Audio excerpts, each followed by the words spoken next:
Okay, so my plan is to hopefully to share some things with you. And before I start, can I again congratulate Dr. Pascal on a spectacular presentation. It's so lovely to hear scientists explain science to us in such a beautiful manner and with such clarity and such beautiful slides. So thanks ever so much. That was magical, and it gives a truly international feel for us here in Ireland, to have you visit. So I've got a very illustrious title. I thought I'd make it interesting. The title will probably be more interesting than the content, but anyway, Mechanical, Cellular and Emotional Strategies in Healthcare, Paradigm Shifts in Modern Medicine. So we'll go ahead with the first slide. So John is helping me here. So for your classical Greek, but the word paradigm comes from the classical Greek paradigma. And we go on to the next one. Thank you. Paradigm, as you see our nice graphics here, paradigm shifts act like beacons in the world of finance. If you miss them, you miss the boat and you sink with the old paradigm. We go on to the next one. So most professions, as you all probably know, are very slow to embrace new ideas, particularly the medical profession. But you'd be surprised to hear that the study of physics should be very straightforward. It's maths and it's numbers and it's experiments, and there's no great philosophical discussion, you would think. However, at a recent Nobel Prize giving, the Nobel Prize recipient commented that physics advances funeral by funeral. So new ideas aren't allowed in until the boss moves on. We'll move on to the next one. So these are some examples of paradigm shifts. And it's important. So Nokia is a classic example of Finland. Nokia began by making Wellington boots and eventually ended up making cell phones and dominated the whole world's market in cell phones. I'm sure you all owned a Nokia at some stage. But in spite of their enormous dominance in the market, they failed to spot Steve Jobs producing his smartphone, and the rest is history. It wiped out Nokia. They're coming back now slowly as people go back to Nokias, but the smartphone just cleaned them out. Next one. So this is another lovely classical example of a paradigm shift, which was actually made by the people themselves. So Switzerland in the 1970s dominated the watchmaking industry. And the Swiss are very professional and academic, and they had spent vast fortunes of energy and money developing spring wheels and all sorts of mechanisms for fancy watches. And one of their own researchers came up with the idea of the quartz electric watch. And they thought this was so stupid. Who on earth would buy something that ran on a little battery, didn't need any special springs, didn't need anything that they had spent the previous 50 years developing? And they were so sure that no one would contemplate this that they actually put it on display at their own watch congress in Geneva in 1970. Seiko of Japan were visiting. They took one look. 1 year later, 10,000 watchmakers in small little Switzerland were made redundant as they lost their entire market. Up to then, they had controlled 90% of the finance and 80% of the production.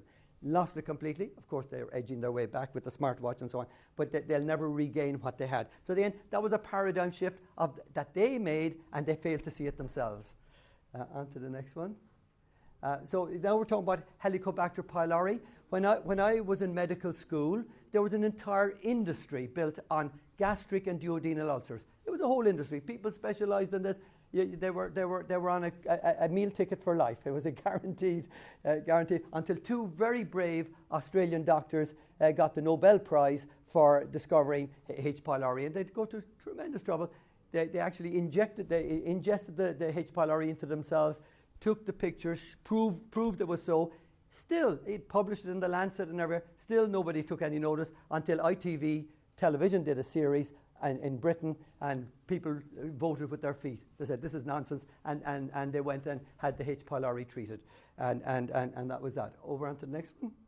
These are just little examples. This is an Irish example, procaine hydrochloride. In the 1950s, a doctor called Dr. Pat Collins around the corner here in Lucan, he was doing some personal research on skin allergy, and he was using procaine hydrochloride as an antigen.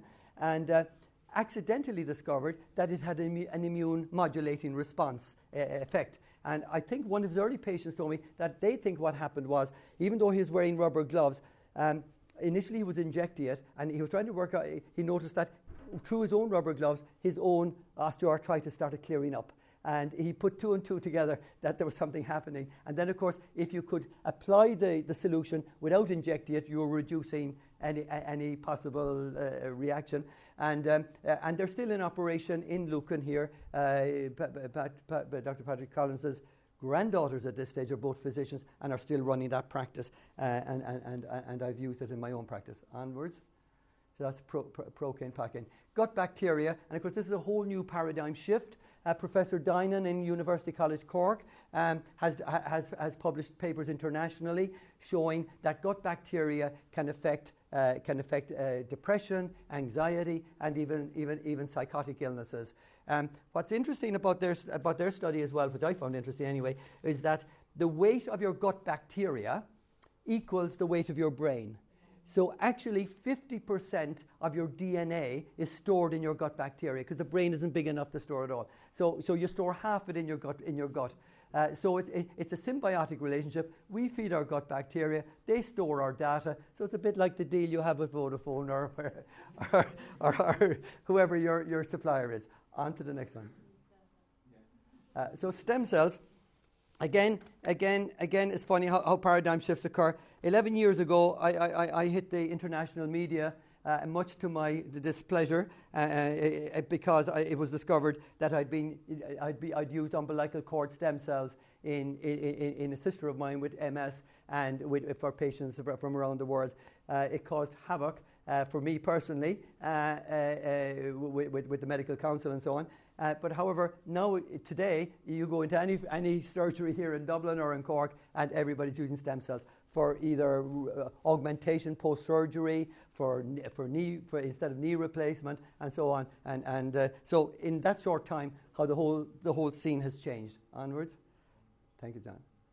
So in terms of psychology, and of course we have some psychiatrists here now and psychologists, so we can argue about some of these points.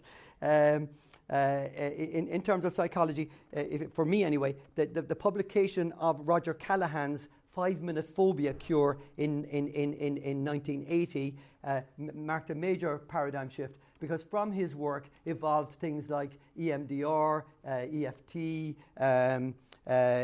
TAT, all these sort of programs that are now used virtually in every town and village in the globe. And that evolved from his original research, where he decided to tap on acupoints while he was processing an anxiety or a phobic condition. We go on to the next one. I think it's physical medicine. In physical medicine, a new paradigm was established by Dr. Jeanette Trevell, who developed the whole concept of trigger point therapy. She was personal physician to John F. Kennedy while he was president of the United States, who had a chronic back problem from World War II. So she developed this whole therapy of trigger point therapy, and some years later, Dr. Carl Ferreri in New York published his book on dyslexia and developed an entire new protocol called neural organization therapy for muscular and neurological problems, including dyslexia, scoliosis, and so on. And I've been using that therapy in my practice for the last 30 years. And I'm equally impressed today with it as the first day that I saw it. We go on to the next one.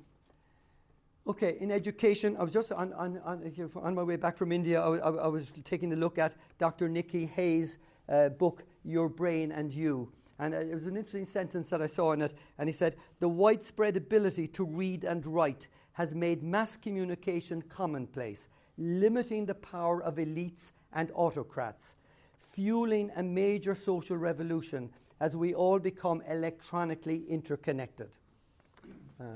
So that's, again, a whole paradigm that we've all experienced. I think we're on to another one. Okay. So in agriculture, again, my Indian experience is influencing me. I was reading the Economic Times of India 2 weeks ago in Bangalore, and there was a full-page article which interested me, and it was about a development in southern India where they've developed enormous tanks with fish in the tanks, and then other tanks with green vegetables and so on growing on the surface, no soil involved. This dramatically reduces the amount of water you need rather than on a farm. No pesticides necessary, no fertilizer necessary. So what happens is the fish are in one tank, the water is siphoned from the fish tank via the vegetable tank and back to the fish tank again. The excrement from the fish acts as fertilizer for the vegetables. Now that's like a new paradigm, but then of course I remembered when I visited Mexico City 20 years ago, the Aztecs were doing this a few thousand years ago, but they were doing it, I think, even more cleverly. In Mexico City today, you will see areas, plots of water. The fish are in the water, but the vegetables are on top. So the fish create the fertilizer. The plants grow 10 times faster than on a farm, than on farmland. And again, that represents a new paradigm. But the Aztecs were at it a few thousand years ago. So as Carl Jung says, there's nothing new under the sun. On to the next one. Okay, I don't know if you know that guy.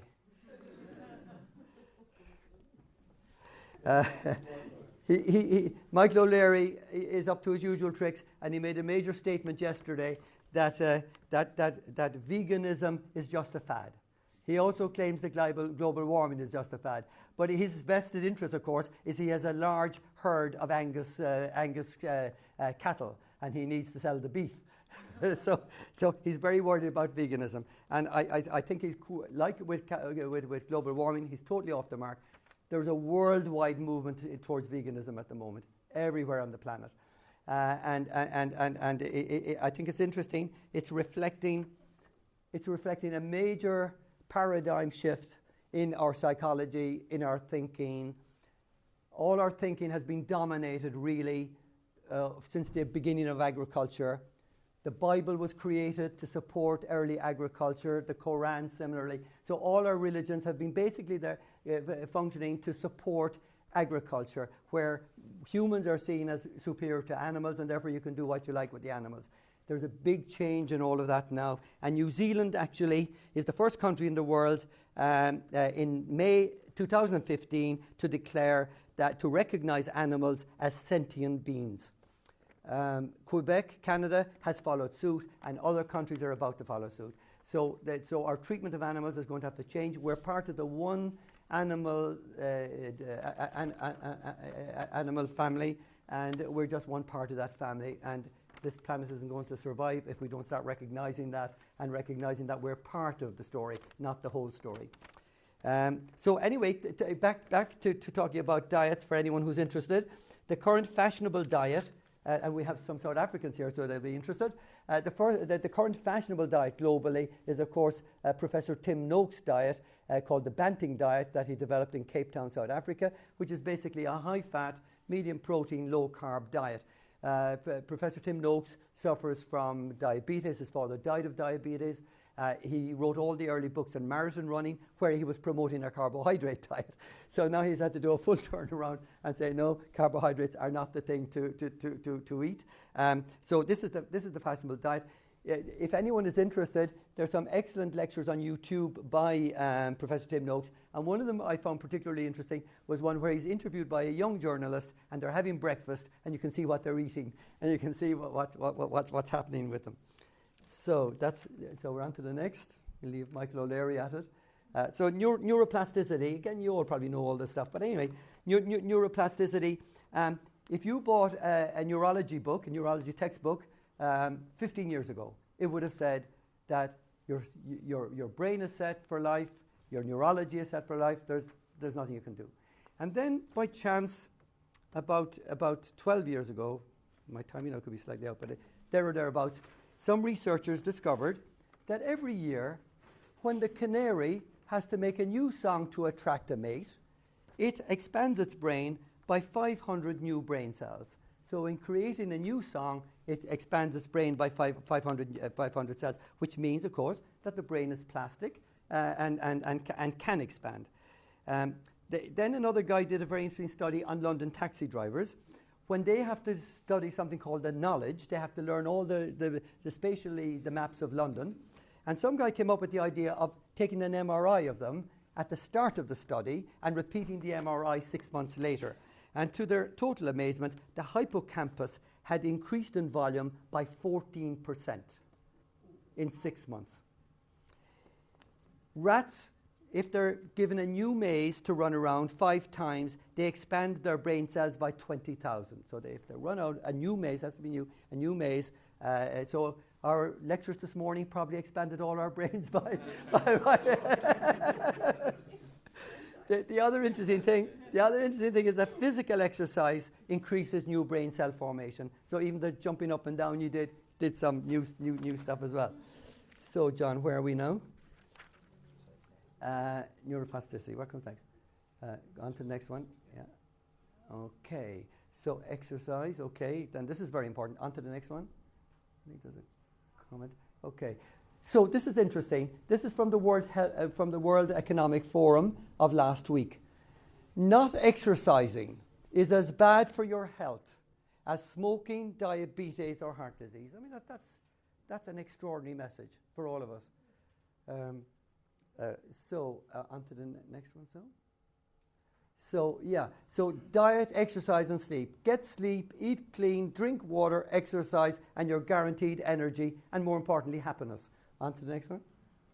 What are we talking about here? Oh, yes, smiling changes your brain chemistry and makes you more attractive and works like magic. This is all the recent research. On we go. So everybody smile. And you don't even have to mean it. The brain is fooled. If you just go into a smile, the brain's chemistry changes. This is the book by this chap I mentioned this morning, How to Fail at Almost Everything and Still Win Big by Scott Adams. Adding one new skill doubles your chances of success. Add 2 complementary skills to moderate level is more effective than a specialist knowledge in one. The pursuit of happiness is the only worthwhile endeavor. Energy, success, happiness. On to the next one.